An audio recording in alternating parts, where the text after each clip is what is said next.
नमस्कार दोस्तों, स्वागत है अपने YouTube channel top trending GK में। दोस्तों अपन क्या कर रहे हैं कि नेक्स्ट 25 दिन में ग्रुप डी के लेटेस्ट एग्जाम जो हुआ है फरवरी 2026 में, ये एग्जाम नवंबर 25 से फरवरी 2026 तक टोटल 101 शिफ्ट में हुआ। प्रति शिफ्ट साइंस के 25 सवाल थे, तो 2525 क्वेश्चंस हो गए। इनको कोशिश करेंगे 25 दिन में कंप्लीट करने की, यानी प्रतिदिन लगभग 100 क्वेश्चंस आपके रहेंगे। और हमने क्या किया, इन 2525 क्वेश्चंस को एनसीईआरटी के 27 चैप्टर वाइज वर्गीकृत किए। क्योंकि सारे सवाल 9th 10th एनसीईआरटी से पूछे गए थे और प्रत्येक सवाल के साथ व्याख्या और उत्तर रहेगा, कॉन्सेप्ट बूस्टर रहेगा। तो ये पूरी सीरीज आप लगातार कंटिन्यू 25 दिन जुड़े रहना, आपको बहुत कुछ नया सीखने को मिलेगा और बहुत से सवाल आपके एग्जाम में फंसने वाले हैं। और ज्यादा बड़ा वीडियो भी नहीं रहेगा और बिल्कुल क्रिस्टल क्लियर एक्सप्लेनेशन के साथ में कॉन्सेप्ट क्लियर करते हुए अपन सारे सवाल यहाँ पर देखने वाले हैं। तो आज आपका फर्स्ट डे है और आज प्रथम दिवस में अपन रासायनिक अभिक्रिया और समीकरण के ग्रुप डी के जो आपका लास्ट फरवरी 2026 में एग्जाम हुआ है, इसके टोटल 101 सवाल पूछे गए थे, इनको देखने वाले हैं। और बाकी 25 दिन में ये सारे सवाल कोशिश करेंगे 2525 क्वेश्चंस कंप्लीट हो जाएं। और वैसे जो कैंडिडेट ऑलरेडी ये ई बुक ले चुके हैं उनके कॉन्सेप्ट क्लियर हो जाएगा, रिवीजन हो जाएगा। और इस ई बुक में ये इस टाइप से आपके चैप्टर वाइज क्वेश्चंस मिलने वाले हैं। जैसे 9th में आप बात करेंगे रसायन विज्ञान से, ये सारे चैप्टर वाइज। फिर 10th के रसायन विज्ञान में जो अपन आज रासायनिक अभिक्रिया और समीकरण देखने वाले हैं, इसके 101 क्वेश्चंस हैं। अम्ल क्षार लवण के 128 सवाल पूछे गए, धातु और धातु से 115 सवाल पूछे गए, और फिर जीव विज्ञान के हो गए, भौतिकी के हो गए। और ये ई बुक के लिए जो ये सीरीज एंड तक कंटिन्यू देख रहे हैं उनके लिए कूपन कोड मैं बता देता हूं, Tgram 25 मैक्सिमम डिस्काउंट मिल जाएगा। हमारे ऐप टॉप ट्रेंडिंग जीके या फिर वेबसाइट toptrendinggk.in पर आप लॉगिन करके ये ई बुक ले सकते हो। अपने फाइल में सेव हो जाएगी लाइफ टाइम के लिए, और उसमें चैप्टर वाइज डायरेक्टली आप क्लिक करेंगे तो मिल जाएगा। और बाकी इसी मेन पीडीएफ में आपको पेज नंबर 4 पर इसका प्रिंट वर्जन डाउनलोड करने की भी लिंक मिल जाएगी। प्रिंट वर्जन 370 पेज का रहने वाला है, जिसको ड्राइव लिंक से आप डाउनलोड कर पाएंगे। तो चलिए फिलहाल यहां पर अपन देखते हैं चैप्टर रसायन विज्ञान जो कक्षा 10th का है, रासायनिक अभिक्रिया और समीकरण। इस पर चलते क्लिक हियर पर क्लिक करेंगे, यहां से अपन क्वेश्चंस की शुरुआत करते हैं। तो फर्स्ट डे पहला सवाल आपका रासायनिक अभिक्रिया और समीकरण का, जब कॉपर ऑक्साइड को तनु सल्फ्यूरिक अम्ल में मिलाया जाता है तो नीला हरा विलयन बनता है, उस समय कॉपर ऑक्साइड का रंग कैसा होता है। तो कॉपर ऑक्साइड का रंग आप ध्यान रखिएगा कैसा होता है, काला रंग होता है। यहां पर बात हो रही है कि कॉपर ऑक्साइड CuO, ये आपका फॉर्मूला है, और इसको अपन क्रिया करा रहे हैं सल्फ्यूरिक एसिड से। तो इस केस में नीला हरा विलयन बनता है, और ये नीला हरा विलयन है कॉपर सल्फेट का, और साथ में जल है। तो आपको पूछा है उस समय कॉपर ऑक्साइड जो आप रिएक्शन करा रहे हो उसका कलर होता है काला, तो नीला हरा विलयन बनता है। और आपको बता दूं ये अम्ल क्षारक अभिक्रिया, कारण क्या है, धात्विक ऑक्साइड क्षारीय होता है। कॉपर धातु है, उसका ऑक्सीजन के साथ यहाँ पर कॉपर ऑक्साइड ये क्षारीय है, और H2SO4 सल्फ्यूरिक अम्ल है, तो लवण और जल बनता है। कॉपर ऑक्साइड का रंग काला होता है और कॉपर सल्फेट का जलीय विलयन होता है नीला हरा रंग का।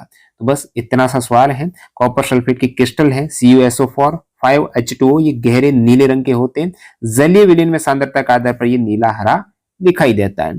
बस आगे और सवाल आएगा रासायनिक अभिक्रिया और समीकरण में, जिसमें कॉपर ऑक्साइड के रंग की बात होगी, तो यहां से क्लियर कर दीजिएगा काला रंग होता है। और कॉपर सल्फेट के जलीय विलयन कॉपर सल्फेट का नीला हरा विलयन बनता है। अब चलिए अगला सवाल देखते हैं, निम्नलिखित में से कौन सी विस्थापन अभिक्रियाएं संभव है। ये देखेंगे विस्थापन अभिक्रिया में जो अधिक क्रियाशील एलिमेंट है वो कम क्रियाशील को हटा देता है, विस्थापित कर देता है। आयरन आपको पता है ना, आयरन पर जंग क्यों लगती है, क्योंकि ये क्रियाशील है, क्रिया कर देता है। तो ये इतना क्रियाशील है कि ये कॉपर को हटा देगा, तो आयरन सल्फेट बन जाएगा और कॉपर अलग हो जाएगा। मतलब ये विस्थापित कर सकता है, क्योंकि आयरन कॉपर से ज्यादा क्रियाशील है। कॉपर कम क्रियाशील है, तो ये आयरन को नहीं हटा सकता है इसके सल्फेट विलयन से, इसलिए ये वाली अभिक्रिया संभव नहीं है। तो ये आपको द्विविस्थापन अभिक्रिया हमेशा याद रखो, ये सोडियम सल्फेट वाली बेरियम क्लोराइड की, और इसमें बेरियम सल्फेट बनता है और सोडियम क्लोराइड है, ये अवक्षेप बनता है। और ये अवक्षेपण अभिक्रिया भी है, द्विविस्थापन अभिक्रिया जिसमें आयनों का आदान प्रदान होता है। तो विस्थापन अभिक्रिया संभव है, तो ये तो द्विविस्थापन है। अब अगला है कि AgCl NaNO3, इसमें AgNO3 बन रहा है। देखिए Ag है, ये Na को हटा सकता है क्या? नहीं हटा सकता है। Ag आपको पता हमेशा कम क्रियाशील रहता है, और ये सोडियम, पोटेशियम, सोडियम सबसे अधिक क्रियाशील में है, इसको कैसे हटा पाएगा? इसलिए ये संभव नहीं है। तो कौन सी संभव दिख रही है? फर्स्ट और थर्ड, 1 और 3 संभव है, और इसका कारण आपको बता दिया, क्योंकि कॉपर आयरन से कम अभिक्रियाशील है। फर्स्ट थिंग तो ये है। चौथा नंबर संभव नहीं है, क्योंकि सिल्वर क्लोराइड जो AgCl है एक अघुलनशील अवक्षेप है, और सामान्य स्थितियों में सोडियम नाइट्रेट के साथ विस्थापन नहीं करता, ये घुलनशील नहीं है, अघुलनशील है। बाकी कौन किसको हटा सकता है, विस्थापित कर सकता है? तो पोटेशियम सबसे ज्यादा अभिक्रियाशील है, ये किसी को भी हटा सकता है। उसके बाद सेकंड सोडियम है, उसके बाद calcium, magnesium, aluminium, zinc, iron, lead, hydrogen, और ये सबसे कम क्रियाशील होता है। गोल्ड है, Ag है, Hg है, कॉपर, ये कम क्रियाशील रहते हैं। अगला अपन सवाल नंबर 3 देखते हैं। निम्नलिखित दो स्टेटमेंट है। अभिकथन ए देखो, अवक्षेपण अभिक्रियाओं से विलेय लवण बनते हैं। अवक्षेपण का मतलब है कि वो विलेय नहीं है, अविलेय है। विलेय होता तो घुल जाता, अवक्षेप कैसे बचता? तो ये अविलेय रहता, विलेय लवण नहीं होता, तो गलत स्टेटमेंट हो जाएगा। अवक्षेपण अभिक्रियाओं में विलयन में आयनों का आदान प्रदान होता है। बिल्कुल, अवक्षेपण अभिक्रिया जो द्विविस्थापन अभिक्रिया होती है जिसमें आयन आदान प्रदान करते हैं, वो एक तरीके से अवक्षेपण अभिक्रिया होती है। तो आर सत्य है, लेकिन ए है ना वो असत्य है। ए असत्य, आर सत्य है, क्योंकि जो अवक्षेपण होता है वो हमेशा अविलेय होता है। और उदाहरण आप देखेंगे Na2SO4 BaCl2, तो BaSO4 का एक अविलेय सफेद अवक्षेप बनता है। बेरियम सल्फेट है ना, ये अविलेय अवक्षेप बनता है, विलेय अवक्षेप कभी नहीं होता है। ये द्विविस्थापन अभिक्रिया है, और इसमें आयनों का आदान प्रदान होता है। तो ये द्विविस्थापन अभिक्रिया में करेक्ट स्टेटमेंट आपका दे रखा है। निम्नलिखित कथनों को ध्यानपूर्वक पढ़ें और सही विकल्प चुनें। अभिकथन और आपका कारण दे रखा है। तो स्टेटमेंट देखो, ऑक्सीजन के साथ कॉपर की अभिक्रिया में ऑक्सीजन अपचायक के रूप में कार्य करता है। तो कॉपर और ऑक्सीजन की अभिक्रिया है, क्या ऑक्सीजन अपचायक के रूप में कार्य करता है? अब ऑक्सीजन का काम होता है दूसरे पदार्थ या दूसरे एलिमेंट के साथ में क्रिया करके उसके साथ ऑक्सीजन जुड़ेगी, तो जोड़ने का काम कर रहा है, तो ये ऑक्सीकारक हो जाएगा। ठीक है, दूसरे का ऑक्सीकरण करता है वो ऑक्सीकारक होता है। ये बोल रहा है अपचायक है, अपचायक नहीं है। ऑक्सीजन तो यहाँ पर दूसरे के साथ जुड़ेगा तो उसका तो ऑक्सीकरण करेगा ना, तो अपचायक के रूप में कार्य नहीं, ऑक्सीकारक के रूप में कार्य करेगा ऑक्सीजन। ये तो गलत स्टेटमेंट है। ऑक्सीजन कॉपर से मिलकर कॉपर ऑक्साइड बनाता है। बिल्कुल, कॉपर और ऑक्सीजन कॉपर ऑक्साइड बन जाएगा, जो कि काले रंग का होता है। तो ए असत्य, लेकिन आर सत्य है। अब अगला देखते हैं, बाकी पूरा आप पीडीएफ में डिटेल में देख सकते हो, लेकिन अपन फटाफट कराने की कोशिश करते हैं। जब कॉपर को वायु में गर्म करने पर ऑक्सीजन के साथ अभिक्रिया कराई जाती है, तो निम्नलिखित में से कौन सा विकल्प बनने वाले उत्पाद? अब कॉपर वायु में गर्म कर रहे हैं, वायु में गर्म करने का मतलब किससे अभिक्रिया होती है? ऑक्सीजन से ही अभिक्रिया होती है। तो वहां पर कॉपर ऑक्साइड का रंग कैसा होता है? काले रंग का। एक ही ऑप्शन है, कॉपर ऑक्साइड काला रंग, भूरा, सफेद। आप सभी को पता कॉपर ऑक्साइड का कैसा रंग होता है? काला रंग। मैंने इससे पहले भी आपको फर्स्ट सवाल में ही बताया था। अब अगला सवाल देखते हैं, कौन सी संयोजन अभिक्रिया वायुमंडलीय प्रदूषण घटकों के उदासीनीकरण को भी दर्शाती है? संयोजन है, ये भी संयोजन संयोजन संयोजन, लेकिन वायुमंडलीय प्रदूषण घटकों के उदासीनीकरण। उदासीनीकरण का मतलब क्या होता है पता है आपको? उदासीनीकरण यानी अम्ल प्लस क्षार ये रिएक्शन करेंगे तो लवण और जल बनेंगे, यही तो उदासीनीकरण होती है। तो अम्ल यहां पर देखो, जैसे कि ये तो केवल एक ही एलिमेंट है, इसमें कौन सा अम्ल कौन सा क्षार, लेकिन यहां पर आप देखिए कैल्शियम ऑक्साइड। कैल्शियम आपको पता है धातु है, और धातु के ऑक्साइड होते हैं क्षारीय। कैल्शियम आपको पता है ना धातु है, तो धातु के ऑक्साइड होते हैं क्षारीय। और ये कार्बन डाइऑक्साइड, कार्बन अधातु, तो ये अम्लीय अधातु ऑक्साइड, अम्लीय ऑक्साइड है। क्षार और अम्ल रिएक्शन किया तो ये लवण बना। तो इसलिए ये कैसे अभिक्रिया है? उदासीनीकरण अभिक्रिया है। विकल्प सी करेक्ट हो जाएगा। कैल्शियम ऑक्साइड है, कैल्शियम धातु है और ऑक्सीजन से अभिक्रिया है, धात्विक ऑक्साइड हो जाएगा। तो कैल्शियम ऑक्साइड जिसे बिना बुझा हुआ चूना कहते हैं क्षारीय ऑक्साइड है, और कार्बन डाइऑक्साइड के साथ अभिक्रिया करके कैल्शियम कार्बोनेट बनाता है। तो ये आपका करेक्ट हो जाएगा। नेक्स्ट देखते हैं, जब लेड नाइट्रेट पोटेशियम आयोडाइड के साथ अभिक्रिया करता है तो यौगिक एक्स का एक पीला अवक्षेप बनता है। अब यहां पर आपको पता है कि लेड नाइट्रेट और पोटेशियम आयोडाइड, तो आप देखेंगे लेड नाइट्रेट आयोडाइड, तो लेड आयोडाइड कहीं ना कहीं आपको देखने को मिलेगा, लेड आयोडाइड होगा, लेड के साथ नाइट्रेट थोड़ा ही होगा, लेड नाइट्रेट तो पोटेशियम आयोडाइड के साथ कर रहा है, तो लेड के साथ में आयोडाइड जुड़ेगा ना, पोटेशियम नाइट्रेट तो ये अभिक्रिया कर रहा है, अभिकारक के रूप में है, लेड नाइट्रेट, तो यहां पर लेड नाइट्रेट तो ये खुद है, तो अपने आप ऑप्शन से आप डायरेक्टली कर पाएंगे कि हो क्या रहा है, थोड़ा ही कॉमन सेंस आपको लगाना है, वहां पर लेड आयोडाइड बनेगा, क्योंकि ये आप देखेंगे लेड नाइट्रेट पोटेशियम आयोडाइड, तो ये PbI2 लेड आयोडाइड बनेगा, जो पीला अवक्षेप होता है, ध्यान देना लेड आयोडाइड का अवक्षेप कैसा होता है, पीला होता है, जो X है ना वो PbI2 है, और ये पीला अवक्षेप रहता है, ये हमेशा ध्यान रखिएगा, पीला अवक्षेप है, लेड आयोडाइड है, ये डबल डिस्प्लेसमेंट रिएक्शन है। अगला सवाल, संयोजन अभिक्रिया उष्माक्षेपी अभिक्रिया, सारे सवाल ग्रुप डी 2025-26 में जो एग्जाम है उसी के सवाल हैं आपके।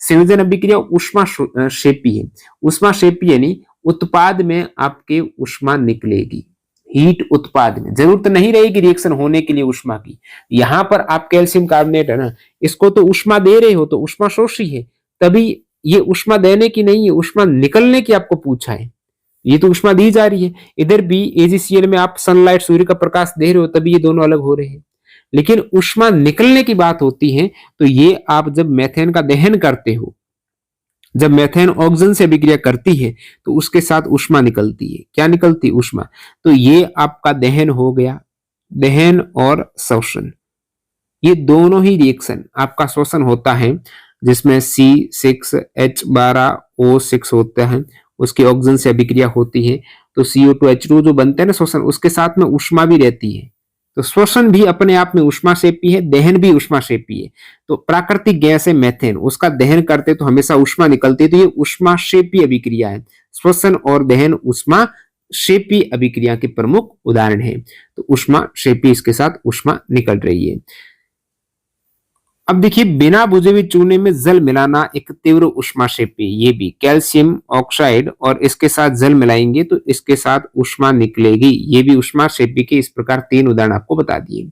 निम्नलिखित में से कौन से कथन सही है, स्टेटमेंट देखो, जिंक कणिकाओं को जब तनु सल्फ्यूरिक अम्ल में रखा जाता है तो हाइड्रोजन गैस निकलती है, जिंक कणिका यानी जिंक, और फिर अम्ल H2SO4 से रिएक्शन करेंगे तो भाई ये आपका धातु है, अम्ल है, अभिक्रिया करेगा तो हाइड्रोजन गैस तो निकलेगी, ये तो करेक्ट स्टेटमेंट है।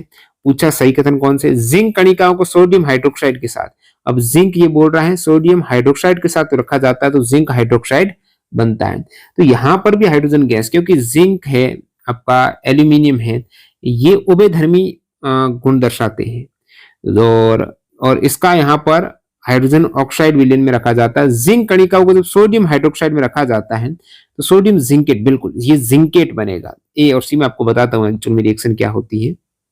जिंक उभयधर्मी धातु के समान व्यवहार करता, मतलब अम्ल क्षार दोनों के साथ रिएक्शन करेगा। अब जो जिंक यहाँ पर सोडियम हाइड्रोक्साइड के साथ रिएक्शन करेगा ना, ये सोडियम जिंकेट बनेगा और हाइड्रोजन गैस निकलेगी, तो सोडियम जिंकेट आपका दे रखा था वो करेक्ट हो जाएगा।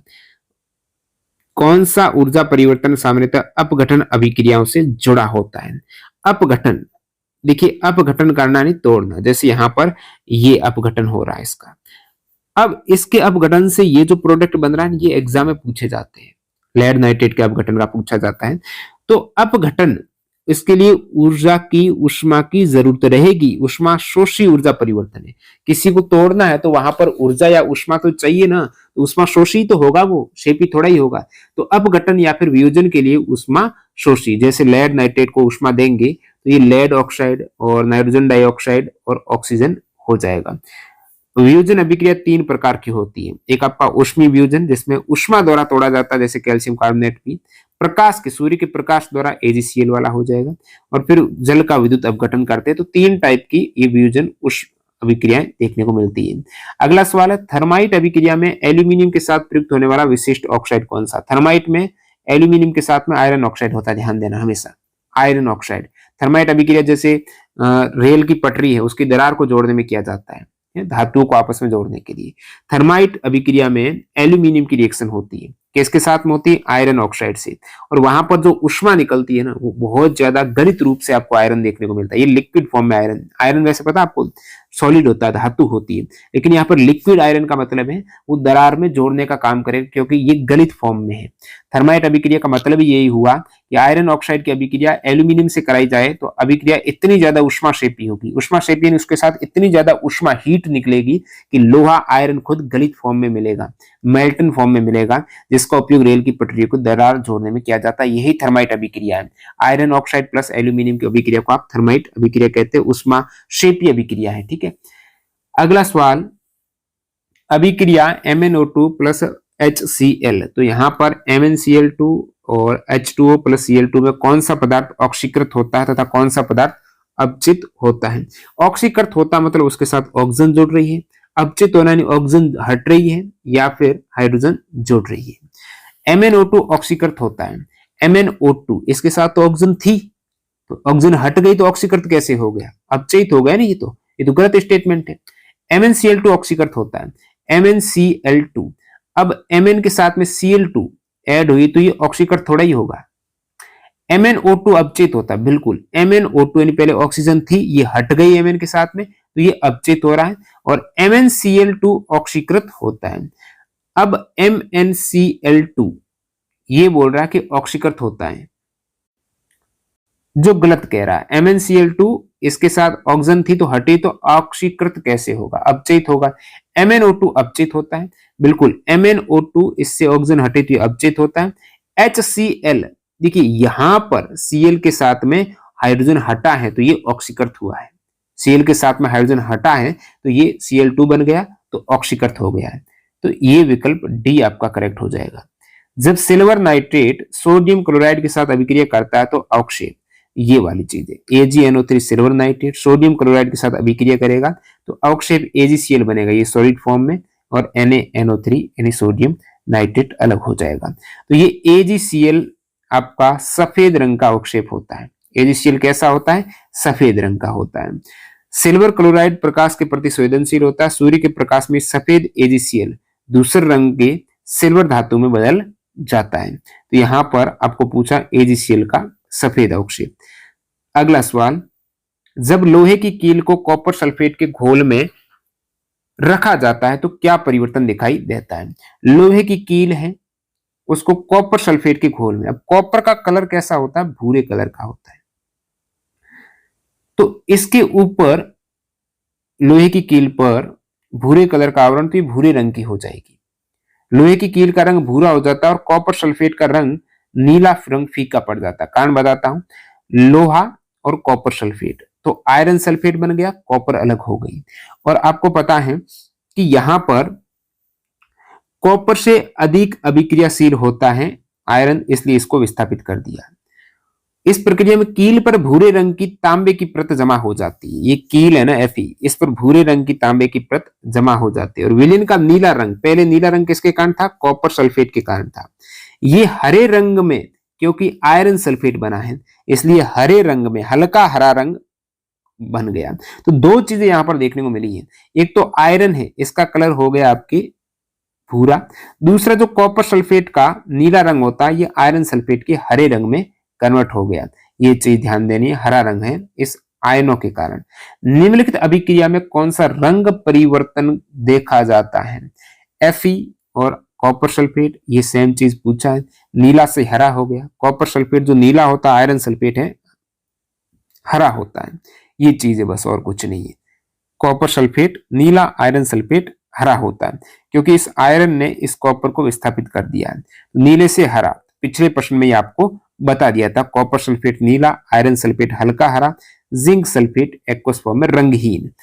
अम्ल क्षारक अभिक्रिया किस प्रकार की अभिक्रिया है? अम्ल क्षारक अभिक्रिया जिसमें अम्ल और क्षार आपस में मिक्स करेंगे तो हमेशा ऊष्मा निकलेगी, वहां पर ऊष्मा शेपी है, ऊष्मा निकलती है। अम्ल और क्षार की अभिक्रिया दोनों मिक्स करेंगे तो जिसे उदासीनीकरण अभिक्रिया कहते हैं। तो लवण और जल के साथ साथ ऊष्मा मुक्त होती है, तो ये ऊष्मा शेपी अभिक्रिया है, इसलिए थोड़ा खतरनाक माना जाता है। अम्ल, सांद्र अम्ल और फिर क्षार को मिक्स करेंगे तो इतनी ज्यादा ऊष्मा निकलेगी। जैसे ये आपका सांद्र अम्ल है, ये आपका प्रबल क्षार हो गया, तो NaCl H2O, और यहाँ पर ऊष्मा बहुत ज्यादा देखने को मिलती है। चिप्स निर्माता पैकिंग से पहले चिप्स के बैगों को नाइट्रोजन से क्यों भरते हैं? नाइट्रोजन से क्यों भरते हैं? तो वहां पर विकृत गंधिता को रोकती है नाइट्रोजन। नाइट्रोजन विकृत गंधिता यानी खराब होने से रोकती है चिप्स को। कैसे? वसायुक्त और तेलीय खाद्य सामग्री जब वायु के संपर्क में यदि यहाँ पर नाइट्रोजन से नहीं भरते तो ऑक्सीजन आ जाती और ऑक्सीजन उनका ऑक्सीकरण कर देती यानी खराब कर देती, जिसका उनका स्वाद और गंध दोनों ही चेंज हो जाते। इसी को आप विकृत गंधिता कहते हैं। उसका स्वाद और गंध ही बदल गई। चिप्स के पैकेट में ऑक्सीजन को हटाकर नाइट्रोजन जैसी अक्रिय गैस है, तो नाइट्रोजन ऑक्सीकृत एक तरीके से जो क्रियाशील होती है ना, ऑक्सीजन उतनी नहीं होती है, अक्रिय रहती है। तो चिप्स का ऑक्सीकरण नहीं होता क्योंकि ऑलरेडी वहां पर नाइट्रोजन गैस है, तो ऑक्सीजन नहीं आएगी और चिप्स ऑक्सीकृत नहीं होंगे, मतलब विकृत गंधिता नहीं होगी, वो खराब नहीं होते। विकृत गंधिता को रोकने के लिए भोजन में प्रतिऑक्सीकारक जो ऑक्सीकरण न करे वो चीज मिलाई जाती है। तो नाइट्रोजन एक सक्रिय ऐसी अक्रिय गैस है कि ऑक्सीजन को हटाकर एक अक्रिय वातावरण बनाती है। तो भोजन को हमेशा एयर टाइट बर्तन में रखने से भी ऑक्सीकरण की गति धीमी हो जाती है। जब ठोस लेड नाइट्रेट को गर्म किया जाता है तो एक पीला अपशिष्ट पीबीओ रह जाता है और दो गैस निकलती है। एक लाल भूरे रंग की होती है, दूसरी दहन में सहायक होती है। कौन सी गैसें निकलती हैं? तो लेड नाइट्रेट को आप गर्म कर रहे हो, ये चीज है। ये PbNO3 का होल ट्वाइस आपको ऑलरेडी बताया है। तो यहाँ पर ये लेड ऑक्साइड NO2O2 ये निकलती है। और इसमें अपन बात करते हैं, लेड ऑक्साइड गर्म होने पर पीला दिखाई देती है। ये आपका लेड ऑक्साइड है, ये गर्म होने पर पीला दिखाई देती है। ऑक्सीजन गैस जो दहन में सहायक होती है। और यहाँ पर दो चीज आपको देखने को मिलेगी, NO2। NO2 का कलर कैसा होता है? लाल भूरा धुआं। वेरी इंपोर्टेंट, एग्जाम में सवाल आता ही है। ये अपघटन अभिक्रिया रट लो कि लेड नाइट्रेट का वियोजन करने पर, लेड नाइट्रेट का वियोजन करने पर जो प्रोडक्ट मिलता है उसमें लेड ऑक्साइड मिलता है। क्या मिलता है? लेड ऑक्साइड, जिसका कलर होता है पीला। उसके बाद यहाँ पर नाइट्रोजन डाइऑक्साइड मिलता है जिसका कलर होता है लाल भूरा धुआं, ये लाल भूरा, और ऑक्सीजन गैस निकलती है। तो नाइट्रोजन डाइऑक्साइड और ऑक्सीजन, क्या पूछा है? कौन सी गैसें निकलती है? दो गैसें, नाइट्रोजन डाइऑक्साइड ऑक्सीजन है, और ये पीबीओ तो इन्होंने बता ही दिया है, एक लाल भूरे रंग की होती है। तो ये पीबीओ अपशिष्ट है, पीला। ठीक है, अब अपन अगला सवाल देखते हैं। सोडियम सल्फेट और बेरियम क्लोराइड के बीच की अभिक्रिया जो द्विविस्थापन अभिक्रिया का एक उदाहरण है, ये किसका भी एक उदाहरण है? तो द्विविस्थापन अवक्षेपण होती है। द्विविस्थापन अभिक्रिया कैसी होती है? अवक्षेपण होती है। तो ये सोडियम सल्फेट और बेरियम क्लोराइड की अभिक्रिया जिसमें बेरियम सल्फेट है, ये एक सफेद अवक्षेप बनता है। कैसा? अविलेय ठोस सफेद अवक्षेप बनता है बेरियम सल्फेट, और इसी को आप अवक्षेपण अभिक्रिया कहते हो। निम्नलिखित में से कौन सी अभिक्रिया अपचयन अभिक्रिया है? अपचयन अभिक्रिया का मतलब या तो ऑक्सीजन हट रही है या वहां पर हाइड्रोजन जोड़ रहे हो आप। तो इधर आप देखेंगे, जैसे ये तो एक आपका विस्थापन अभिक्रिया हो जाएगी। यहाँ पर ऑक्सीजन जुड़ रही है तो ये ऑक्सीकरण है। यहाँ पर कॉपर ऑक्साइड जो काले रंग का होता है, इसको हाइड्रोजन से अभिक्रिया कराई तो आपको कॉपर प्राप्त हो गया, मतलब ऑक्सीजन हट गई मतलब अपचयन हो गया, डायरेक्टली दिख रहा है। तो आप क्लिक कर देंगे, कोई दिक्कत नहीं है। किसी पदार्थ का क्या होता है जब वह किसी अभिक्रिया में अपचयित होता है? अब ध्यान दीजिएगा, अपचयन के लिए तीन चीजें देखने को आपको ध्यान देना होता है कि एक तो वहां पर ऑक्सीजन हट रही है, अपचयन में ऑक्सीजन हटती है या फिर हाइड्रोजन जुड़ती है। तीसरी चीज है इलेक्ट्रॉन ग्रहण करना, इलेक्ट्रॉन ग्रहण करना। ये तीन चीजें दर्शाती हैं कि वहां पर अपचयन हो रहा है। अब देखिए, इलेक्ट्रॉन ग्रहण करने को ऐसे समझिए, जैसे मेरे पास कॉपर ऑक्साइड है, तो इसका मतलब एक मैं रिएक्शन देता हूं कॉपर ऑक्साइड के हाइड्रोजन के साथ में, तो कॉपर प्लस ये जल बन जाएगा। अब कॉपर ऑक्साइड का अपचयन कैसे हो रहा है? हाइड्रोजन ऑक्सीजन हट रही है और इलेक्ट्रॉन कैसे जोड़ रहे हैं वो देखिए। कॉपर ऑक्साइड कैसे बना है? Cu+2 और O आपका -2। अब Cu+2 से ये Cu हो गया, इस पर कोई आवेश है नहीं, 0 हो गया। तो आपका +2 से 0 आवेश करने के लिए इसमें क्या करना पड़ेगा? -2 ऐड होगा तभी तो 0 होगा, +2 -2 0 हो जाएगा। तो -2 क्या? इलेक्ट्रॉन। तो -2 इलेक्ट्रॉन यानी इलेक्ट्रॉन वहां पर ग्रहण हो रहा है, तभी वो अपचयन होगा। तो इलेक्ट्रॉन ग्रहण करता है, ये हो जाएगा अपचयन के लिए। तो ये LU यानी लॉस ऑफ इलेक्ट्रॉन्स आपका ऑक्सीडेशन होता है, इलेक्ट्रॉन त्यागना ऑक्सीडेशन, और Gr gain of electron reduction है, आपका इलेक्ट्रॉन ग्रहण करना रिडक्शन यानी अपचयन है। द्विविस्थापन अभिक्रिया में अभिकारकों के बीच किस प्रकार के आयनों का विनिमय होता है? डबल डिस्प्लेसमेंट में आयनों का आदान प्रदान होता है धनात्मक और ऋणात्मक आयन का। तो ये double displacement reaction AB plus CD, इससे AD और CB बन गए। तो यहाँ A प्लस और C प्लस धनात्मक आयन है, ये दोनों ही पॉजिटिव है, और B माइनस और D माइनस ये दोनों ही आपका नेगेटिव है। तो प्लस माइनस आवेश, यहीं से आपका कंपाउंड बनता है, यौगिक बनता है, ये सभी को पता है। एक प्लस होगा एक माइनस होगा, तो अलग अलग यौगिक के आयन अपनी जगह बदलते हैं। तो यहां पर A तो आपका प्लस ही है, लेकिन इधर माइनस आपका आया ना, वो D आया है, ठीक है। इधर आपका C तो प्लस ही है, लेकिन माइनस अब की बार B आया है। तो इस टाइप से धनात्मक और ऋणात्मक आयन है, इनका विनिमय होता है। विनिमय हमेशा विपरीत आवेश वाले आयनों के बीच में होता है। कौन सी अभिक्रिया अवक्षेपण अभिक्रिया का उदाहरण है? सभी को पता है AgNO3 NaCl, AgCl का अवक्षेप बन गया, NaNO3 हो गया। तो सिल्वर क्लोराइड का सफेद ठोस अविल्य अवक्षेप आपका होता है, तीर दर्शा रहा है अवक्षेपण को। अन्य विकल्प में आपका देखेंगे अपघटन हो रहा है, विस्थापन हो रहा है, ये उदासीनीकरण है। अगला देखते हैं, कौन सी अभिक्रिया उदासीनीकरण अभिक्रिया है? अम्ल और क्षार, लवण और जल बनता है, वो ही उदासीनीकरण अभिक्रिया है। तो उदासीनीकरण अभिक्रिया में अपघटन नहीं होता है, डबल डिस्प्लेसमेंट होता है, दोहरा विस्थापन। जो उदासीनीकरण अभिक्रिया अपने आप में एक द्विविस्थापन अभिक्रिया, ये ध्यान दीजिए। जैसे HCl NaOH, ये आपका अम्ल है, ये क्षार है, तो ये डबल डिस्प्लेसमेंट हुआ कि नहीं हुआ मेरे को बताओ आप। Cl Na के साथ में और ये HOH के साथ में, तो ये अपने आप में जो रिएक्शन उदासीनीकरण वाली है वो डबल डिस्प्लेसमेंट है, द्विविस्थापन अभिक्रिया होती है। अगला सवाल है, निम्नलिखित रासायनिक अभिक्रिया का अवलोकन कीजिए। H2S और I2 की अभिक्रिया है 2Hi प्लस S। निम्नलिखित में से कौन सा कथन इस रेडॉक्स अभिक्रिया का सही वर्णन करता है? फर्स्ट स्टेटमेंट, हाइड्रोजन सल्फाइड ऑक्सीकरण से सल्फर का निर्माण करता है। हाइड्रोजन सल्फाइड H2S, ये क्या ऑक्सीकरण से सल्फर का निर्माण करता है? यहां पर सल्फर का निर्माण हुआ, तो हाइड्रोजन हटा है, तो हाइड्रोजन का हटना ये अपने आप में ऑक्सीकरण को दर्शाता है। तो कथन एक तो आपका सही है। आयोडीन का अपचयन होता है, जिससे हाइड्रोजन आयोडाइड बनता है। आयोडीन के साथ में हाइड्रोजन ऐड हुआ, तो हाइड्रोजन जोड़ना अपचयन हुआ है, तो ये भी करेक्ट स्टेटमेंट है। तो अपचयन और ऑक्सीकरण दोनों साथ में होता है, उसी को आप रेडॉक्स रिएक्शन कहते हो, जहां पर ऑक्सीकरण और अपचयन दोनों साथ में होता है, तो ये एक रेडॉक्स रिएक्शन है, दोनों ही साथ साथ हो रहे हैं। अपचयन अभिक्रिया का क्या है? मैंने आपको बता दिया, अपचयन में या तो हाइड्रोजन आपका जुड़ रहा है, या फिर ऑक्सीजन हट रहा है, या फिर आपके इलेक्ट्रॉन जुड़ रहे हैं, इलेक्ट्रॉन की लब्धि हो जाएगी। आपको कॉन्सेप्ट ऑलरेडी ऊपर समझा दिया है कि कॉपर ऑक्साइड था, तो इसमें कॉपर का +2 आवेश रहता है, और ये कॉपर में कन्वर्ट हो गया, इसका मतलब इसमें -2 इलेक्ट्रॉन ऐड हुए हैं। जब एक लोहे की कील को कॉपर सल्फेट के घोल में रखा जाता है, तो क्या देखा जाता है? तो लोहे की कील होती है आयरन, और उस पे कॉपर सल्फेट के विलयन में रख रहे हो, तो वहां पर आयरन सल्फेट बन जाएगा, क्योंकि लोहा ज्यादा अभिक्रियाशील होता है, और आयरन सल्फेट बनेगा तो आयरन पर एक तरीके से भूरा रंग हो जाएगा आयरन का। आयरन कॉपर से अधिक सक्रिय है, तो लोहे की कील को नीले कॉपर सल्फेट विलयन में डुबाया जाता है। अब कॉपर सल्फेट का रंग नीला होता है, लोहा विलयन में चला जाता है, और वहां पर कॉपर आयन धातु के रूप में कील पर जमा हो जाता है।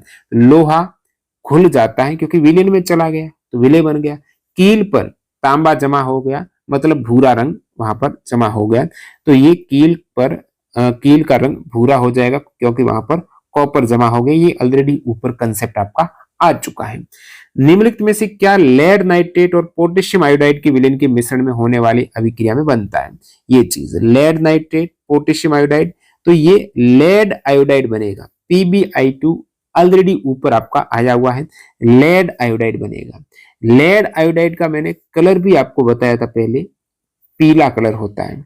लेड आयोडाइड जो एक अवक्षेप होता है, रंगहीन विलयन में से एक चमकीला पीला ठोस PbI2, ये डबल डिस्प्लेसमेंट अभिक्रिया, जिसे आप अवक्षेपण अभिक्रिया कहते हो। तो पीला अवक्षेप है ये लेड आयोडाइड का होता है और पोटेशियम नाइट्रेट यहां पर बन गया, लेड आयोडाइड का पीला अवक्षेप बनता है। ये हमेशा ध्यान देना, सभी में lead sulphate iodide iodide iodide. तो लेड आयोडाइड का रंग कैसा होता है अवक्षेप का? पीला होता है। ऊपर भी ऑलरेडी मैं आपको बता चुका हूं। निम्नलिखित में से किस अभिक्रिया में अपघटन के दौरान रंग परिवर्तन गैस का उत्सर्जन?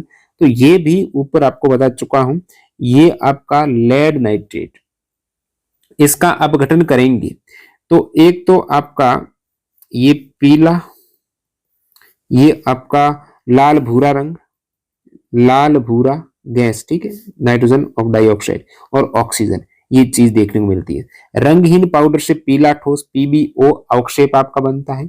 रंग परिवर्तन हुआ का नहीं हुआ? NO2 लाल भूरा धुआं आपका हो जाएगा, लाल भूरा धुआं गैस है। PbO एक ठोस अवक्षेप के रूप में प्रकनली में बचता है। तो PbO मैंने कहा एक अवक्षेप है, तो ये चीज आपको देखने को मिली है, रंग परिवर्तन हुआ है। अन्य विकल्प AgCl के टूटने से केवल धूसर ठोस और गैस बनती है, लेकिन ठोस अवक्षेप PbO जैसा अपशिष्ट। तो ये सारी चीजें इजी थी। जब बेरियम क्लोराइड एल्यूमिनियम सल्फेट के साथ अभिक्रिया करता है, बेरियम क्लोराइड एल्यूमिनियम सल्फेट, तो ये एल्यूमिनियम क्लोराइड के साथ साथ क्या देता है? देखिए बेरियम सल्फेट दे देगा, एल्यूमिनियम क्लोराइड दे देगा। बेरियम सल्फेट जो एक अवक्षेप है सफेद, बेरियम सल्फेट का पीले रंग का नहीं, बेरियम सल्फेट हमेशा सफेद रंग का, PbI2 पीले रंग का होता है, बेरियम सल्फेट सफेद रंग का। तो बार बार अवक्षेप का कलर पूछा जा रहा है, इसमें आपको कंफ्यूज नहीं होना है, इजीली आप कर देंगे। जलीय सोडियम सल्फेट और जलीय बेरियम क्लोराइड की अभिक्रिया में कौन सा यौगिक सफेद अवक्षेप बनाता है? तो बेरियम सल्फेट हमेशा एक सफेद अवक्षेप रहता है। तो यहां पर बात हो रही है सोडियम सल्फेट बेरियम क्लोराइड, तो बेरियम सल्फेट बनेगा जो एक सफेद, ये वाला बेरियम सल्फेट सफेद अवक्षेप है। इजी सवाल। असंतुलित अभिक्रिया का संदर्भ लीजिए, ये असंतुलित है और इस समीकरण को संतुलित करने के लिए कौन कौन से गुणांक? अब देखिए इसके आगे क्या आएगा, ये गुणांक आपको बताना ताकि ये बैलेंस हो जाए। तो गुणांक तो बिल्कुल आप हिट इसमें रखेंगे ऑप्शन तो भी आप कर देंगे, नहीं तो यहां पर इस प्रकार समझिए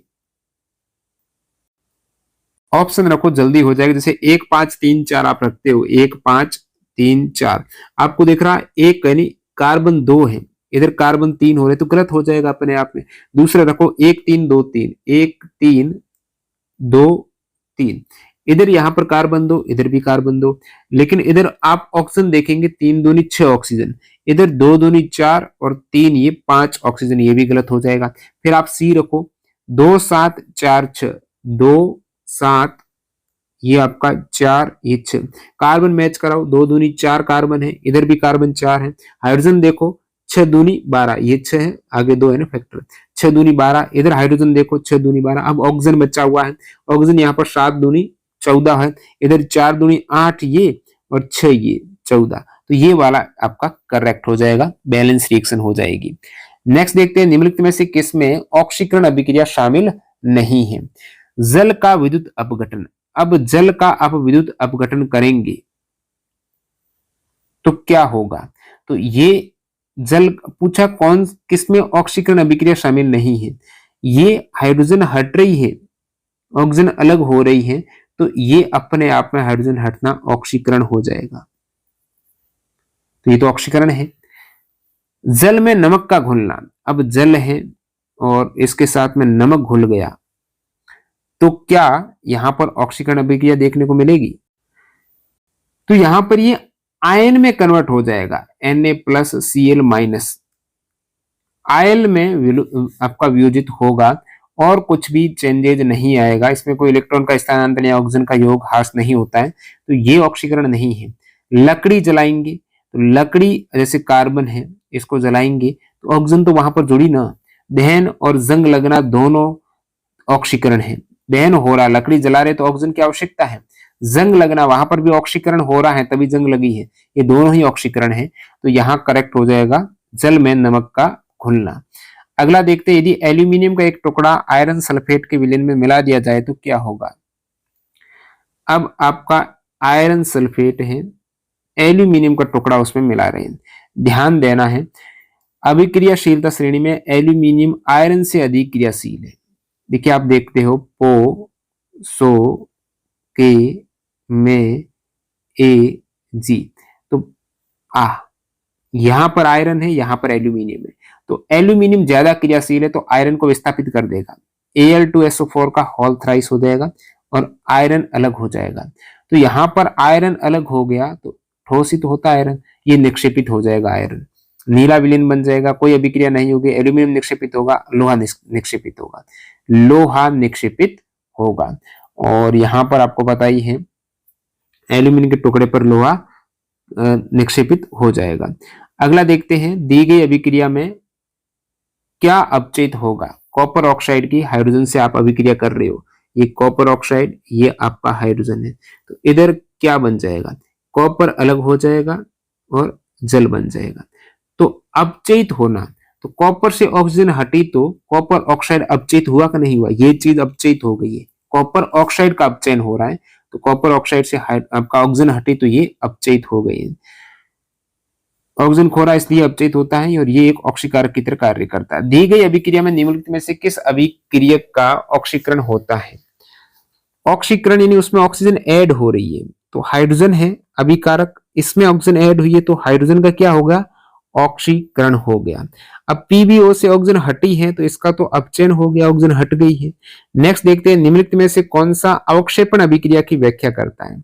अवक्षेपण अभिक्रिया जो डबल डिस्प्लेसमेंट अभिक्रिया होती है, उस अभिक्रिया में अविलेय अवक्षेप रहता है, वह अभिक्रिया जिसमें एक अघुलनशील अविलेय अवक्षेप यानी ठोस बनता है वही अवक्षेपण अभिक्रिया है।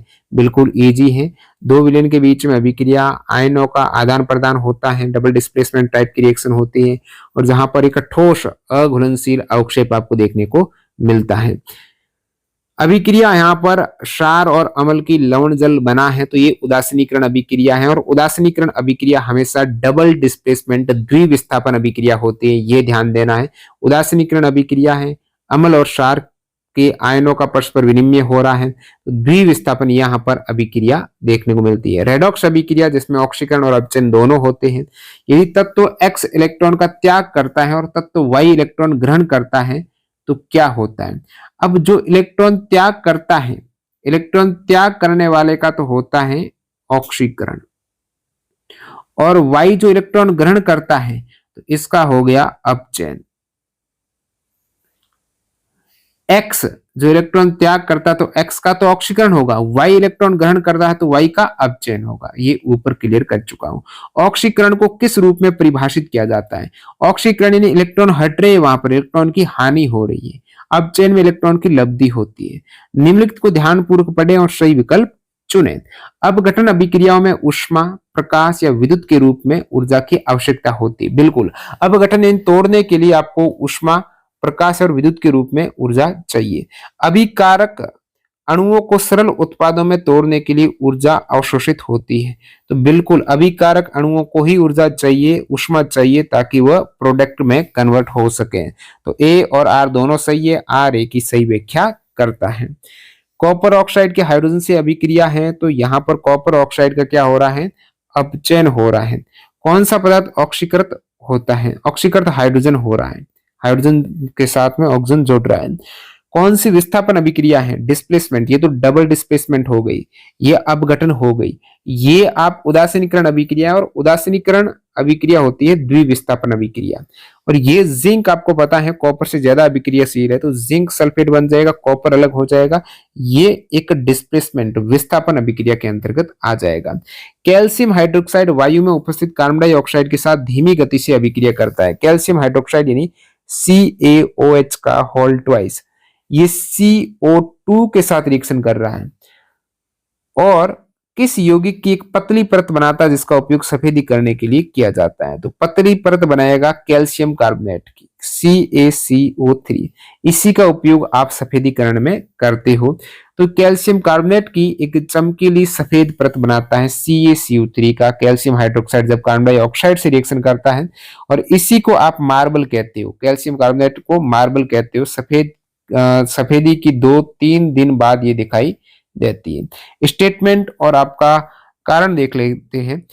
जिंक कॉपर सल्फेट विलीन से कॉपर को विस्थापित कर देगा, बिल्कुल जिंक ज्यादा क्रियाशील है तो विस्थापित करेगा। जिंक कॉपर से कम अभिक्रियाशील है, कम नहीं है, आर गलत है, ए सत्य है, जिंक ज्यादा अभिक्रियाशील है तभी तो कॉपर को हटा पा रहा है। निम्नलिखित अभिक्रिया आयरन की जब कॉपर सल्फेट से अभिक्रिया कराई तो लोहा लोहा में आपका भूरा रंग परत चढ़ गई। तो लोहे का क्या हो रहा है यहाँ पर, लोहे के साथ में SO4 आ रहा है, तो लोहे का ऑक्सीजन जुड़ रही है लोहे के साथ में, तो ऑक्सीकरण हो रहा है लोहे का, ऑक्सीकृत हो जाता है लोहा। ये आपका आयरन सल्फेट बन गया हरे रंग का, कॉपर सल्फेट नीले रंग का होता है। तो ये चीज ध्यान देना। इसको ऐसे भी समझ सकते हो, आयरन के पास में कोई भी आवेश नहीं है, 0 है, और यहां पर आपका +2।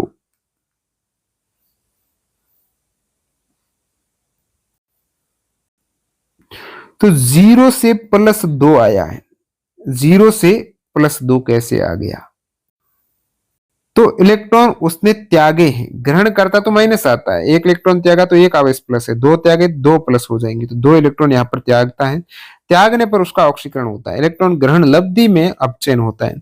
जब बेरियम क्लोराइड सोडियम सल्फेट के साथ अभिक्रिया करता है तो किस प्रकार की अभिक्रिया होती है, बेरियम क्लोराइड सोडियम सल्फेट। तो ये तो बहुत बार अभिक्रिया आ चुकी है, डबल डिस्प्लेसमेंट रिएक्शन है, दोहरी विस्थापन अभिक्रिया है।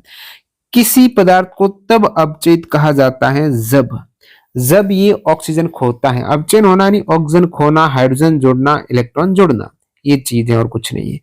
स्टेटमेंट अभिकथन और कारण आप देखो, यदि कोई पदार्थ अभिक्रिया के दौरान ऑक्सीजन खो देता है तो उसे अपचयित कहते हैं। ऑक्सीजन खोना अपचयन है, बिल्कुल। अपचयन को हाइड्रोजन की प्राप्ति, बिल्कुल अपचयन में हाइड्रोजन की प्राप्ति होती है, ऑक्सीजन की हानि होती है या फिर इलेक्ट्रॉन ग्रहण करता है, ये दोनों ही सही हो जाएगा। ऑक्सीकरण और अपचयन के संबंध में निम्नलिखित में से कौन से कथन सही है। पहला स्टेटमेंट देखो, किसी पदार्थ को तब ऑक्सीकृत कहा जाता है जब वह ऑक्सीजन ग्रहण करता है, बिल्कुल। ऑक्सीजन ग्रहण करेगा तो ऑक्सीकृत या फिर हाइड्रोजन त्यागेगा। किसी पदार्थ को तब अपचयित कहा जाता है जब ऑक्सीजन का त्याग करता है, अपचयन हो रहा है, ऑक्सीजन त्याग कर रहा है, हाइड्रोजन ग्रहण कर रहा है। प्रत्येक रेडॉक्स अभिक्रिया में ऑक्सीकरण और अपचयन दोनों, तो तीनों ही करेक्ट हो जाएंगे। रेडॉक्स में दोनों ही होते हैं, ऑक्सीकरण और अपचयन। अगला सवाल देखते हैं, निम्नलिखित में से कौन सा विकल्प सर्वोत्तम रूप से यह बताता है कि संयोजन अभिक्रियाएं प्राय ऊष्माक्षेपी क्यों होती है। संयोजन अभिक्रियाएं जब जुड़ती है तो ऊष्मा वहां पर निकलती है, स्थायी उत्पाद निर्माण के कारण वे ऊर्जा उत्सर्जित करते हैं। संयोजन अभिक्रिया में 2 या 2 से अधिक अभिकारक आपस में जोड़ते हैं तो बड़ा और अधिक स्थायी अणु बनाते हैं। रासायनिक विज्ञान के अनुसार जब नए और अधिक मजबूत बॉन्ड्स बनते हैं तो ऊर्जा वहां पर मुक्त होती है। चूंकि उत्पाद अभिकारकों की तुलना में कम ऊर्जा स्तर पर होता है, इसलिए बची हुई ऊर्जा ऊष्मा के रूप में बाहर निकल जाती है। तो यहाँ पर सवाल आपका था कि संयोजन अभिक्रिया ऊष्माक्षेपी क्यों होती है, क्योंकि वहां पर एक मजबूत बॉन्डिंग बनती है और स्थायी उत्पाद बनता है और इसके कारण ऊर्जा उत्सर्जित करते हैं। तो ये प्रमुख कारण यही है कि स्थायी उत्पाद बनता है। ध्यान देना, बॉन्डिंग टूटने में ऊर्जा लगती है लेकिन बंध जोड़ने में ऊर्जा निकलती है। तो यहाँ पर ऊर्जा निकल रही है क्योंकि बंध जोड़ रहे हैं, आबंध टूट नहीं रहे हैं, आबंधों का निर्माण होता है। तो आबंधों का निर्माण होता है, ऊर्जा अवशोषित नहीं होती है, ऊष्मा ऊर्जा निकलती है, ये चीज है।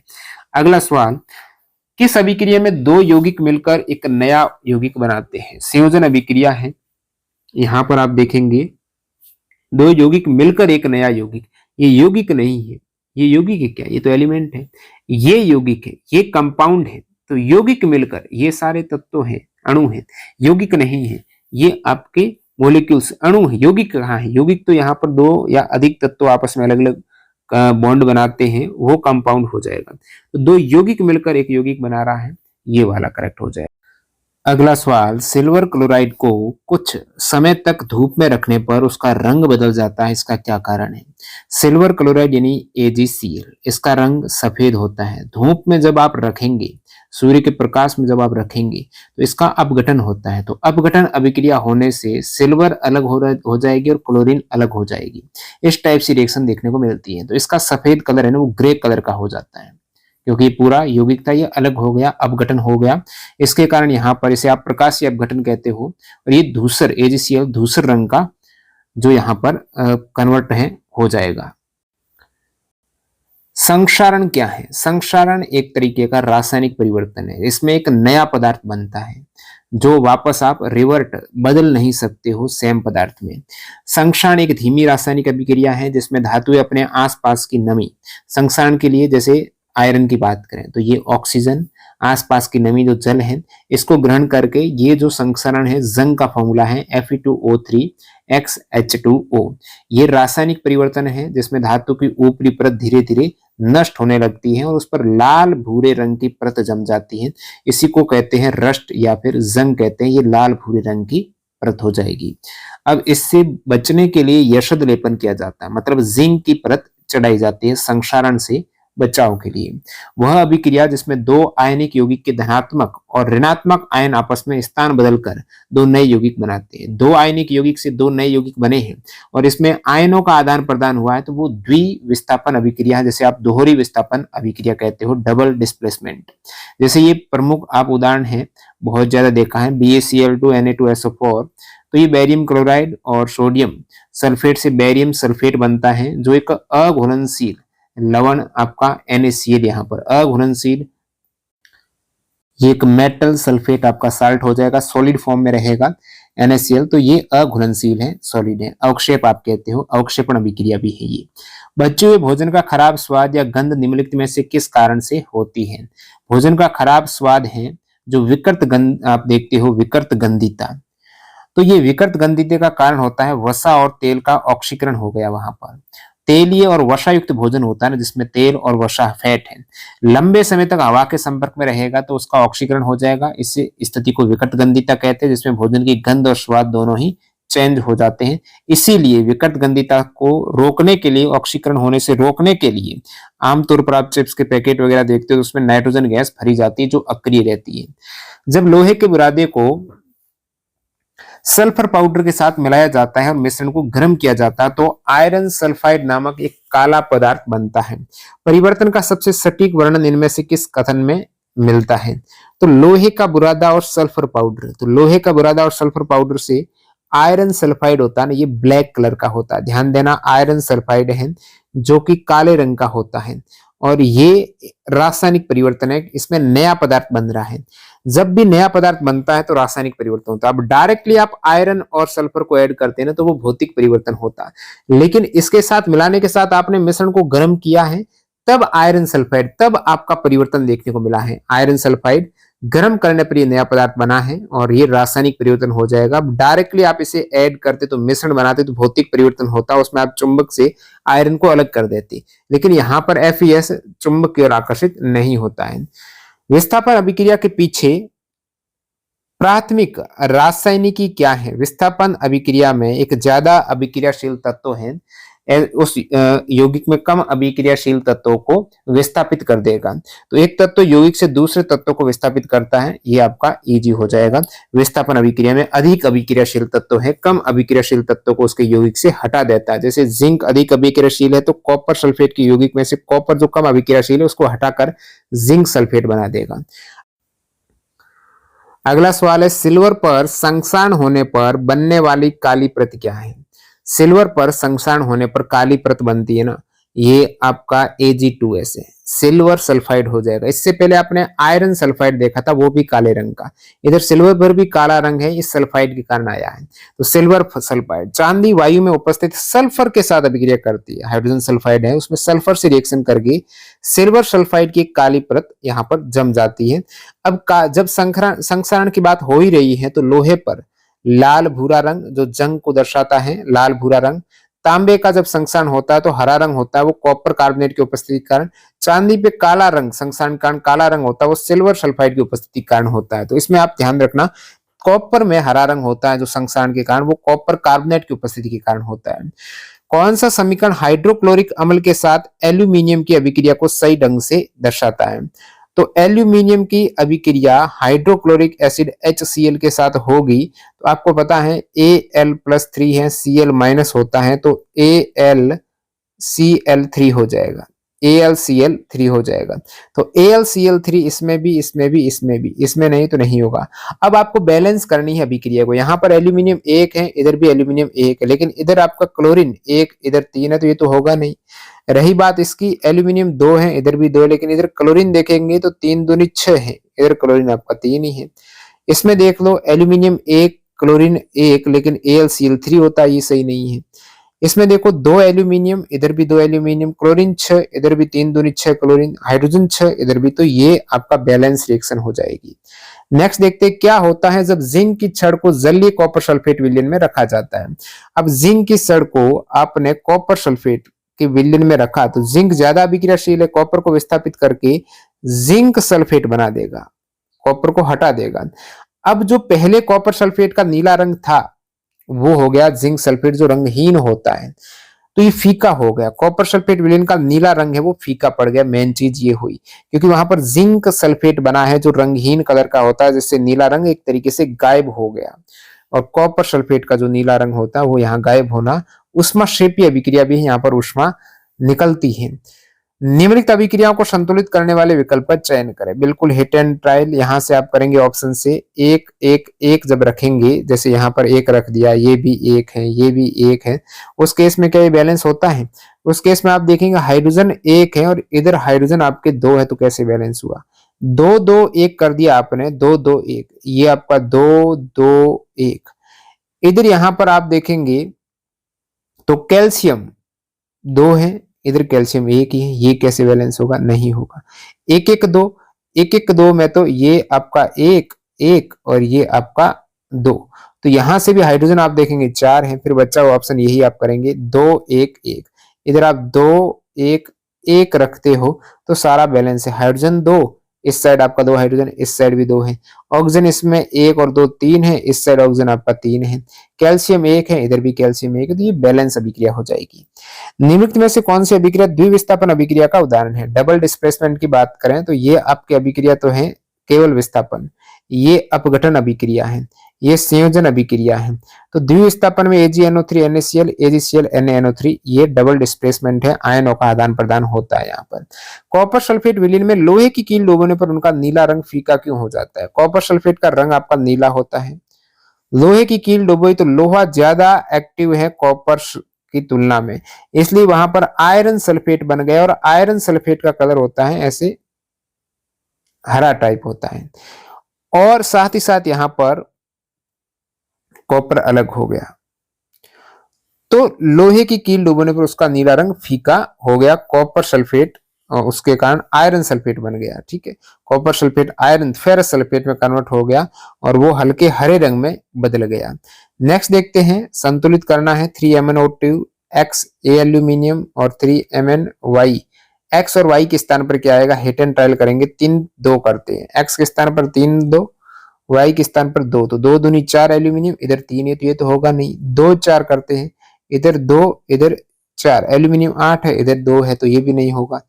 फिर 4 2 करते हैं, इधर आपका 4 इधर आपका 2, 4 है तो एल्यूमिनियम 4, इधर 2 दूनी 4 एल्यूमिनियम, समझ रहे हो? ऑक्सीजन देखिए 3 दूनी 6, इधर ऑक्सीजन देखो आप, इधर ऑक्सीजन 2 और 3 6 है, तो ये बैलेंस अभिक्रिया है। नेक्स्ट देखते हैं, कैल्शियम कार्बोनेट को गर्म करने पर कैल्शियम ऑक्साइड और कार्बन डाइऑक्साइड उत्पन्न होते हैं, ये किस प्रकार की रासायनिक अभिक्रिया को दर्शाता है? कैल्शियम कार्बोनेट को गर्म कर रहे हैं, CaCO3 गर्म कर रहे हैं तो कैल्शियम ऑक्साइड बन रहा है और कार्बन डाइऑक्साइड CO2 बन रहा है, तो ये वियोजन हो रहा है, अपघटन हो रहा है, तो अपघटन अभिक्रिया का ये उदाहरण हो जाएगा। बिना बुझा हुआ चूने का उपयोग सीमेंट निर्माण में किया जाता है। अगला नेक्स्ट कौन सी द्विविस्थापन अभिक्रिया है? द्विविस्थापन अभिक्रिया इनमें से आप देखेंगे तो double displacement AgNO3 NaCl AgCl NaNO3। निम्नलिखित कथनों को ध्यानपूर्वक पढ़ें और सही विकल्प चुनें। तेलीय खाद्य पदार्थों को वायुरोधी बर्तनों में रखने से उनका खराब होना रुक जाता है, कारण वायुरोधी बर्तन वसा और तेलों के ऑक्सीकरण को धीमा कर देते हैं। बिल्कुल सही है, दोनों ही, A और R दोनों सत्य हैं, R A का सही स्पष्टीकरण है। विकृत गंधिता रोकने के लिए उसको वायुरुद्ध बर्तन में रखा जाता है जो ऑक्सीकरण वसा और तेलों का कम कर देते हैं। नेक्स्ट देखते हैं, सभी द्विविस्थापन अभिक्रियाओं में एक उभयनिष्ठ विशेषता ये है कि दो धातु लवणों के बीच धातु आयनों का आदान प्रदान। देखिए केवल एक उत्पाद नहीं बनता, द्विविस्थापन में 2 उत्पाद बनते हैं। अभिक्रिया मिश्रण हमेशा रंगहीन होता है, ऐसा नहीं है। 2 धातु लवणों के बीच धातु आयनों का आदान प्रदान होता है। अभिक्रिया आरंभ करने के लिए ऊष्मा की आवश्यकता होती है, ये भी नहीं है। ये आयनों का आदान प्रदान ही होता है, आयनों का विनिमय होता है द्विविस्थापन में। प्रतिस्थापन अभिक्रिया में शामिल होता है। प्रतिस्थापन अभिक्रिया की बात करें तो एक परमाणु या परमाणु का समूह को दूसरे से प्रतिस्थापित किया जाता है। तो परमाणु या परमाणुओं का समूह को दूसरे से प्रतिस्थापित किया जाएगा। देखिए दोहरे आबंध वाले अणुओं में परमाणु का जोड़ना ये नहीं है। कार्बन परमाणु का हाइड्रोजन परमाणु से प्रतिस्थापन इसका कोई मतलब नहीं है। सरल अणुओं के निर्माण के लिए परमाणु को हटाना ये नहीं है, ये वाला प्रतिस्थापन हो जाएगा। विकृत गंधिकता, रेंसिडिटी, विकृत गंधिकता क्या है? तो विकृत गंधिकता में तो फैट, वसा और तेल का ऑक्सीकरण होता है, गंध और स्वाद में चेंजेज आता है, यही विकृत गंधिकता और कुछ नहीं है। स्टेटमेंट देखो और फिर उसका कारण देखो। अभी कथन है कैल्शियम ऑक्साइड जल के साथ तीव्र अभिक्रिया करके कैल्शियम हाइड्रोक्साइड बनाता है। बिल्कुल है, कैल्शियम ऑक्साइड है और ये आपका बिना बुझा हुआ चूना, और जल के साथ अभिक्रिया करेगा तो बुझा हुआ चूना कैल्शियम हाइड्रोक्साइड आपका बनाएगा। संयोजन अभिक्रिया में दो या दो से अधिक पदार्थ मिलकर एक उत्पाद बनाते हैं। तो ये दोनों ही स्टेटमेंट करेक्ट है। ठीक है, नेक्स्ट देखते हैं निम्नलिखित विकल्पों में से कौन सी संयोजन अभिक्रिया नहीं है? नहीं का पूछा है का नहीं, ये दोनों संयोजन हो रहा है।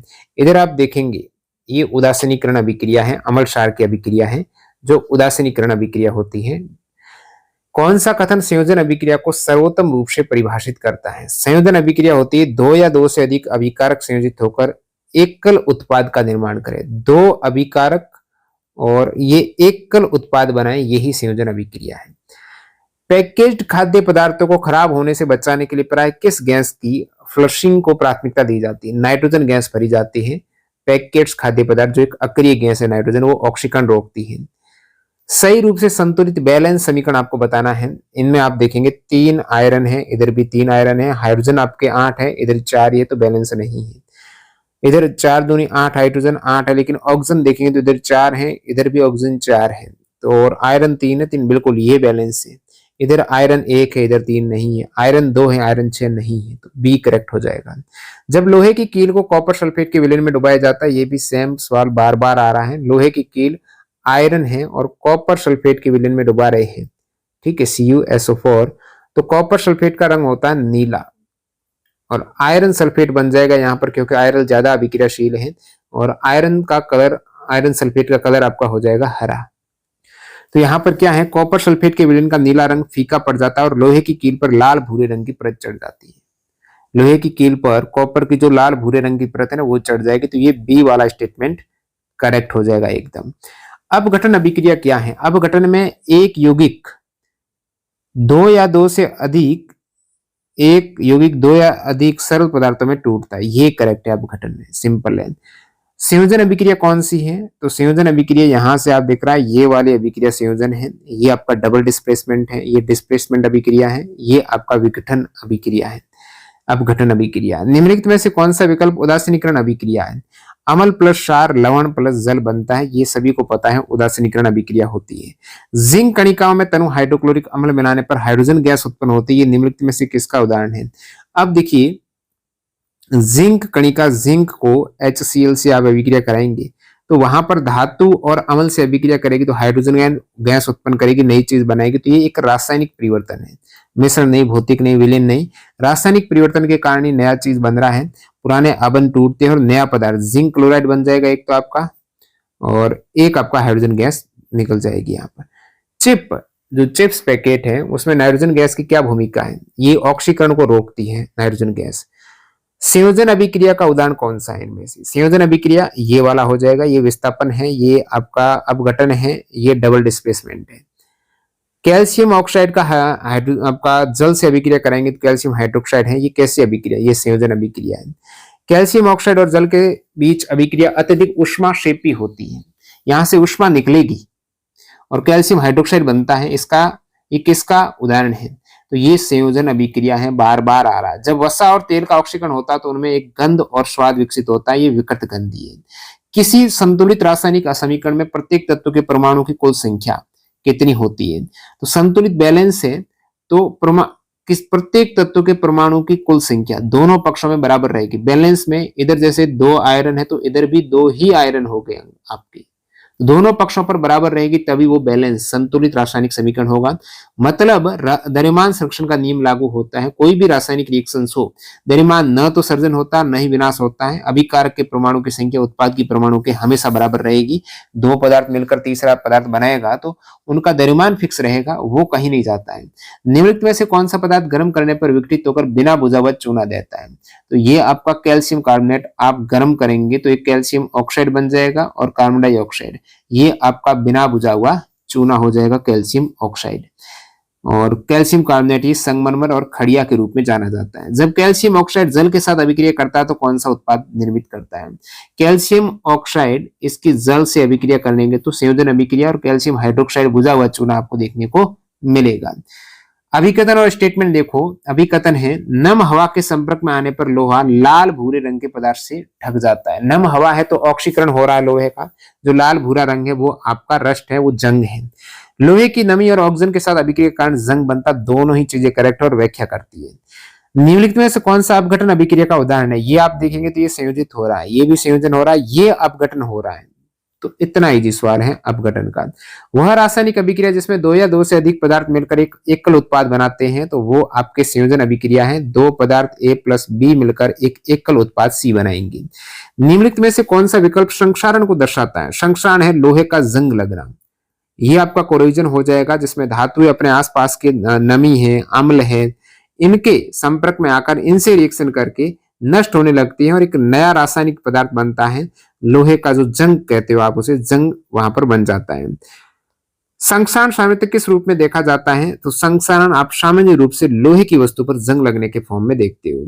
पैकेज्ड खाद्य पदार्थ में विकृत गंधिकता से रोकथाम के लिए सामान्यतः किस विधि का उपयोग किया जाता है? तो सील बंद, जो सील करने से पहले उन पैकेट्स में नाइट्रोजन गैस भरी जाती है और वो अक्रिय होती है, ऑक्सीजन गैस हट जाती है तो वहां से ऑक्सीकरण नहीं होगा चिप्स वगैरह का। लोहे पर जंग कब लगती है? लोहे पर जंग जल की वजह से, नमी की वजह से, ऑक्सीजन की वजह से ऑक्सीकरण होने से लगती है। तो लोहा जब जल और ऑक्सीजन के संपर्क में आएगा तभी जंग लगेगी। लोहे में जंग लगने के लिए कौन सी स्थिति आवश्यक है? वहां पर एक तो आपका नमी, ठीक है, मतलब पानी होना चाहिए, एक ऑक्सीजन कहे तो हवा होनी चाहिए, दो चीजें जरूरी है। लोहे में जंग लगने के लिए कौन सी परिस्थितियां आवश्यक है? ऑक्सीजन और नमी दोनों को उपस्थित, ये भी रिपीट हुआ है। लोहे के संक्षारण को रोकने के लिए किस विधि का उपयोग किया जाता है? अब कोई भी लोहे का मटेरियल है उनका संक्षारण न हो, उस पर पेंट कर दिया जाएगा, तेल का विलेपन कर दिया जाएगा, उनका संक्षारण नहीं होगा। लोहे को जंग लगने से बचाने के लिए किस विधि का उपयोग किया जाता है? गैल्वेनीकरण का उपयोग किया जाता है। लोहे पर, आयरन पर जो जिंक की परत चढ़ाई जाती है ताकि उस पर जंग न लगे, यही तो गैल्वेनीकरण है। लोहे या स्टील को जंग से बचाने के लिए जिंक जस्ता की एक परत चढ़ाने की प्रक्रिया गैल्वेनीकरण या यशद लेपन कहलाती है। तो जिंक लोहे की तुलना में अधिक क्रियाशील होने के कारण स्वयं का शेक कर लोहे की रक्षा करता है। अंतिम सवाल इस चैप्टर का, किसके कारण आपके भवन के मुख्य लोहे के गेट पर समय के साथ जंग लग गया? क्योंकि नमी और ऑक्सीजन की उपस्थिति वहां पर रही है, आर्द्रता रही है, ऑक्सीजन रही है, तो वहां पर जंग का निर्माण हो गया। तो आपने देखा रासायनिक अभिक्रिया और समीकरण से 101 क्वेश्चंस। ये सभी सवाल अपन एक एक करके चैप्टर वाइज पूरा सीरीज करने वाले हैं, तो इस एफर्ट के लिए लाइक कर देना। बाकी ये पूरी पीडीएफ चैप्टर वाइज पीडीएफ है, ये लगभग इसकी 370 पेज में प्रिंट वर्जन भी पेज नंबर 4 पर आपको मिल जाएगा मुख्य पीडीएफ में। ड्राइव से जब मुख्य पीडीएफ को डाउनलोड करेंगे तो वहां पर मिल जाएगा। और ये पूरी पीडीएफ आप हमारी वेबसाइट toptrendinggk.in या फिर टॉप ट्रेंडिंग जीके ऐप से ले सकते हो। कूपन कोड TGRAM25 अप्लाई करना, मैक्सिमम आपको डिस्काउंट मिलने वाला है। तो मिलते हैं अगले लेसन के साथ में कल एक नए वीडियो में, ताकि सीरीज जल्दी जल्दी अपनी कंप्लीट होते जाए और आपको भी इससे